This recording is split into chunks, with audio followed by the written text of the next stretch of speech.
The Cambridge Footlights is one of Britain's greatest comedic institutions. It's a theatrical club run by the students from the University of Cambridge and has churned out some of our most beloved comedians. From Chapman and Cleese to Stephen Fry and Hugh Laurie, the Footlights is almost a rite of passage for some of Britain's best comic performers. Join Facts Verse UK to learn about some of the famous comedians who started at the Cambridge Footlights. Peter Cook. Peter Cook was born November 17, 1937 in Torquay. His father, Alec Cook, was a colonial civil servant. As a result, no one would have guessed that young Peter would one day grow up to be the King of Satire. In fact, he imagined one day he'd become a colonial civil servant, but as he grew older, the British Empire was on its last days, and he later recalled his career ambitions weren't possible since, quote, Britain had run out of colonies. He studied at Pembroke College at Cambridge University and read French and German. At university, he became interested in theater and performed in many campus productions. He eventually joined the Cambridge Footlights, where he wrote and performed many sketches. While still at university, he became a writer for comedian Kenneth Williams, and this helped him get his foot in the door upon graduating.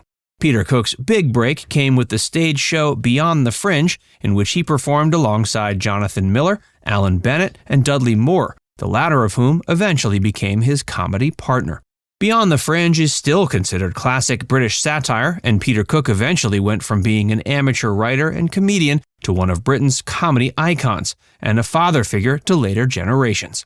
He had a successful career as a writer and performer on stage, in film, and on television. Peter Cook passed away January 9, 1995, at age 57. John Cleese and Chapman. Monty Python is one of the greatest British comedy troupes of all time, and part of its roots came from the Cambridge Footlights, where two of its founding members, John Cleese and Chapman, met.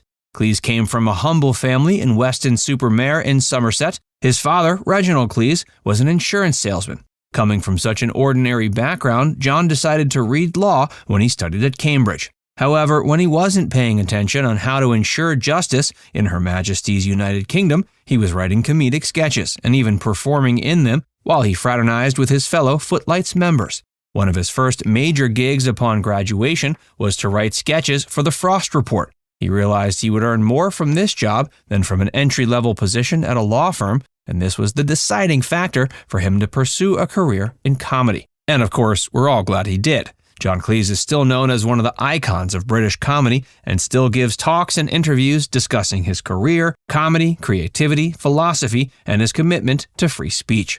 Apart from Monty Python, he's given us one of Britain's best sitcoms, Fawlty Towers, and also acted in one of the best British comedy films of all time, A Fish Called Wanda. Chapman was born and raised in Leicester and was the son of a policeman. His family came from a poor background. Like Cleese, he decided to pursue a practical career and studied medicine at Cambridge. He did indeed pursue a career as a doctor in addition to his busy entertainment career. He learned his craft at the Cambridge Footlights, and he and John would start working together during their time at the university. Chapman was recognized as one of the great icons of British comedy and was particularly noted for his work with Monty Python. He particularly won praise for his role as King Arthur in Monty Python and the Holy Grail and Brian in Life of Brian. He passed away October 4, 1989, at age 48. Stephen Fry and Hugh Laurie. Fry and Laurie. While both of them have pursued separate careers and have succeeded in various mediums, we still can't think of one without the other.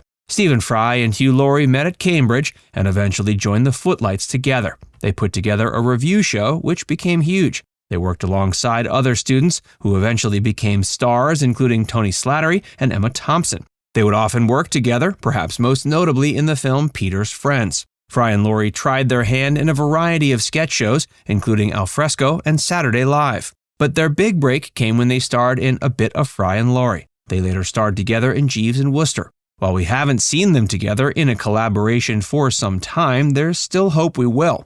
The two have remained best friends and have a huge admiration for each other. Stephen Fry has starred in hit films like V for Vendetta, Wild, and Sherlock Holmes. He also directed the film Bright Young Things and is the author of several books, including 3 volumes of his autobiography. Hugh Laurie made his name on the American drama series House and has also released blues albums as well as a novel. David Mitchell and Robert Webb. Fry and Laurie were the comedy duo for the alternative comedy scene that grew from the 1980s. For the noughties generation, the definitive comedy duo was Mitchell and Webb. Like Fry and Laurie, Mitchell and Webb met at Cambridge, and their different personalities made them the perfect duo. David Mitchell grew up in a middle-class family in Oxford, while Robert Webb came from a working-class background in Lincolnshire. Robert Webb was the more extroverted, where David Mitchell was more reserved. Both of them have discussed and written about their experiences meeting each other and working together in the Footlights. They became huge stars with their sketch comedy show That Mitchell and Webb Look, but undoubtedly they starred in one of the greatest British sitcoms of all time, Peep Show. When you heard Mark and Jez, you immediately think of Mitchell and Webb. They've pursued separate careers as well, but still act together. Most recently, they starred in a new black comedy called Back, which has had 2 seasons and a 3rd in production. Sandi Toksvig. From the news quiz to QI, Sandi Toksvig is one of the most recognized and warmest personalities in British entertainment, and she got much of her training from the Footlights.